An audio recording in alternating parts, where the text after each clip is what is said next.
Ephemeral Retold, written and narrated by Christina. They stood awkwardly for a moment, Ladybug's head spinning as she took a dazed step backwards and leaned against the ledge for support. Adrian tucked a hand behind his neck and shifted uncomfortably as she continued to stare blankly at him. Plag, for once, had been quiet as he munched a piece of camembert he had dug out of Adrian's pocket, while peering quizzically at them from over Adrian's shoulder. But now he said, "Well, if neither of you are going to say anything, we may as well go get something to eat. Then at least you'll have something to put in those open mouths of yours." Ladybug shook herself slightly. "Hello again, Plag."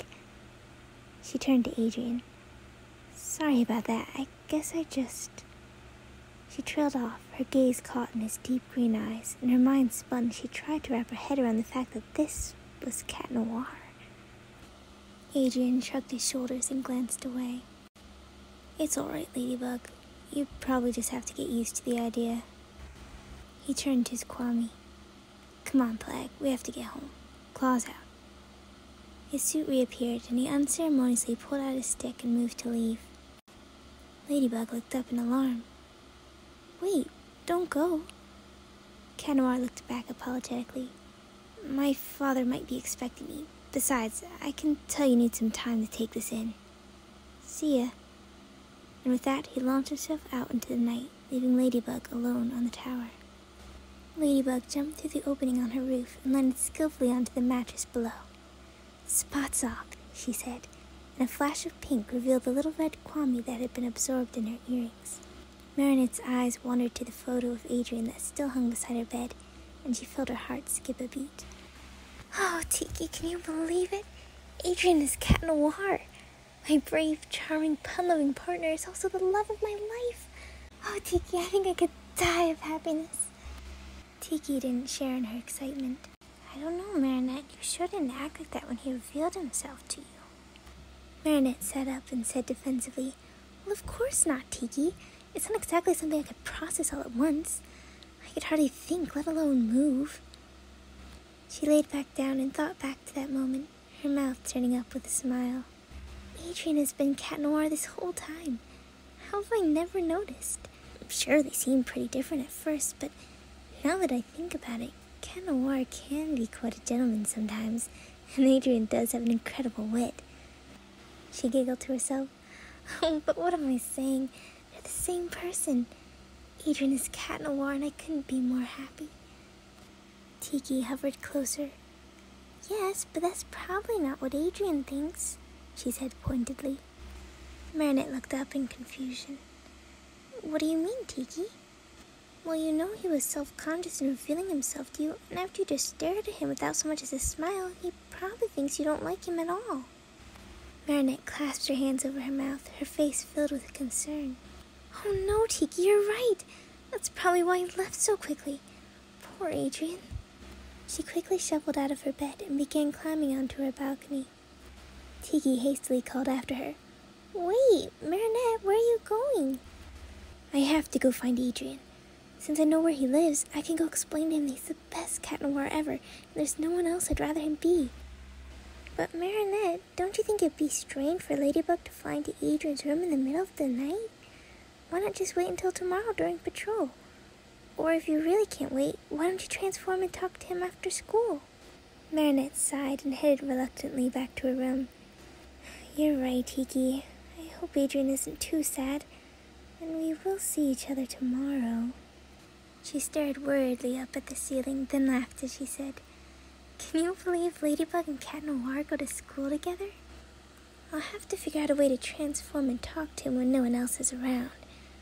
Tomorrow we have a field trip, so I should be able to slip away and get him alone then." Tiki nodded approvingly and curled up on a pillow as Marinette tucked herself into bed. "Don't worry, Adrian," Marinette whispered dreamily. "You're the most wonderful partner I could ever wish for. I'm so glad I know it's you." Cat Noir landed dejectedly on his bedroom floor. Claws in. He carelessly tossed Plag a chunk of camembert from his pocket before plopping onto his couch and staring aimlessly at the ceiling. Plag looked over at him casually, but his voice was tinged with concern. "What's the matter, Adrian? You finally got to show your lady who you really are. I thought you would have been more happy. I mean, you only talk to me about it half a dozen times a day. Adrian shook his head slightly. That's just it, Plag. It's nothing like how I dreamed it would be. I know it sounds ridiculous, but I always had this hope that if she only knew who I really was, Ladybug would fall in love with me, and we'd be closer partners than ever before. Now I think I just ruined our chances of having normal interactions ever again. Don't be so dramatic. You're overreacting. She doesn't like you any less just because she knows you're Adrian. You saw the way she looked at me, Plag. She looked like she didn't even want to be near me. He squeezed his eyes shut, trying to suppress the burning sting that settled there. What if she thinks I'm just a pampered rich kid who isn't worthy of my Miraculous? Oh, baloney, Plag exclaimed passionately. You've proven yourself 100 times over, and Ladybug wouldn't have made it past her first day if it wasn't for you. Besides, he added, didn't Ladybug entrust Adrian with the snake Miraculous? That's one of the most powerful ones who requires a lot of trust. Adrian just groaned. Yeah, and now she'll know what a fool I was for taking it when she needed me to be Cat Noir. Plag sighed in exasperation. Look, I get it. Your daydream turned out to be nothing more than the smell of camembert floating out of an empty can. But that doesn't mean real camembert doesn't exist. Maybe Ladybug just needs time to wrap her head around the fact that Cat Noir is just as awesome in real life as he is when he's a superhero.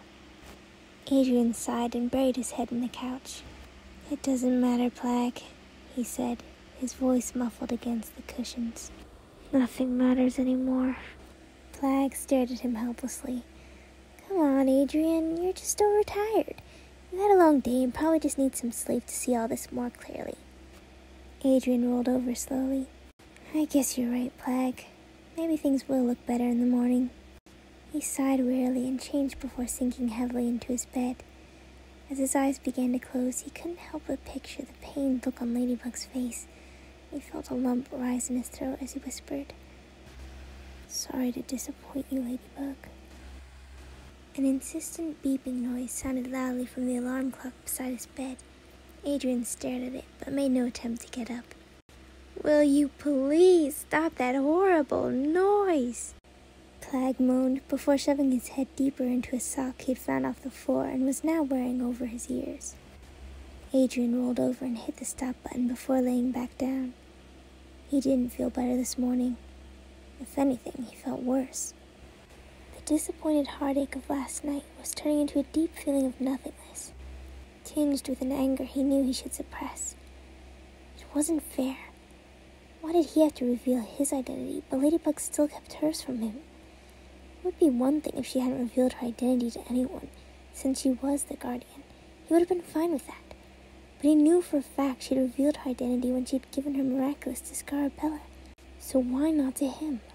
He frowned in frustration, but then sighed as he felt the anger fade into an empty feeling once more. Plag looked over, concerned. Aren't you going to get ready for school? What's the point, Plag? Plag didn't have a chance to reply as Natalie appeared there at the door, tablet in hand. Adrian, you're 15 minutes late for breakfast and your father is expecting you. Is something wrong? Adrian hastily sat up. No, everything is fine. Please tell my father I'll be down shortly. Adrian pushed at his food half-heartedly and tried to avoid the piercing look his father was giving him from across the table. What has gotten into you, Adrian? If you keep this up, you'll be late for school, Gabriel said coolly. Adrian looked up and felt his hands instinctively twist around his ring, as he often did when he felt nervous. Actually, Father, I was wondering, would it be alright if I stayed home from school today?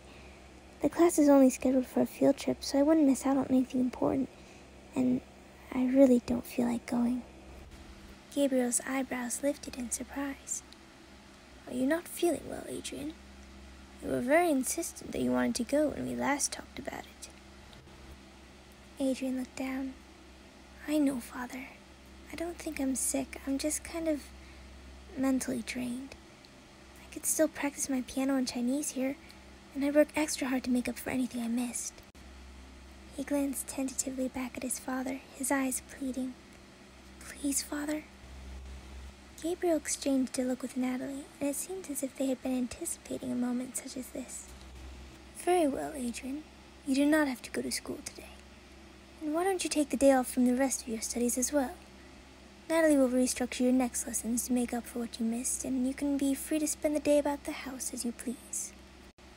Adrian's head shot up in surprise and relief. Thank you, Father, he said gratefully. Gabriel nodded, then excused himself from the table. Adrian sat still for a moment, soaking in the calm relief of not having to go out in public, and still trying to believe that his father had allowed him to be free, not only from school but all his other studies as well. He felt Plag tugging on his shirt and remembered to stash a piece of camembert into his pocket before heading back to his room. Without his studies, there really wasn't much for Adrian to focus on. He tried playing some of his arcade games and practiced shooting some basketball hoops, but his mind kept wandering back to Ladybug, despite his efforts to distract himself. With a sigh, he wandered out onto the stairs, having decided to ask Gorilla to take him to the park, when he noticed that his father had left the door to his study open, something he almost never did since Adrian's mom disappeared. Curious, Adrian crept up to the door and peeked cautiously around the doorframe, just in time to see his father stretch out his hands and stick his fingers into the painting of Emily, causing the floor to disappear and lower him into a passage down below. Adrian's mouth opened in shock. How long had that been there? And what was his father being so secretive about? Almost without thinking, he walked over to the portrait of his mother and slid his hands against the notches as he'd seen his father do. He braced himself as the ground opened up and he felt himself sinking into the darkness down below. He took out his phone for light, but soon realized that there was already a brightness coming from down below. He pressed his hands up against the glass of the elevator and watched in wonder as it led him to a large open room lined with pillars and spotlights, and a circular window that lit up the darkness with an eerie white glow. At the very center was a strange capsule surrounded by thick bushes and small white butterflies. Adrian stepped carefully onto the platform and began to walk towards it. He was only a few feet away when it suddenly opened and Adrian froze. He felt the blood drain from his face and his heart seemed to stop completely. Staring up at him from inside the capsule with a peaceful expression on her face was the one person Adrian longed to see, and the one person Adrian thought he would never see again. His mother. His mother was here, under his father's study. At least, her body was. He pressed his hands against his head, trying to make sense of it all, but coming up with nothing, only a horrible feeling of panic and dismay. Every breath felt like it was choking him, and he could feel the corners of his eyes begin to sting. Suddenly, he heard the sound of someone stepping onto the platform behind him, and was horrified to find himself face to face with Shadowmon.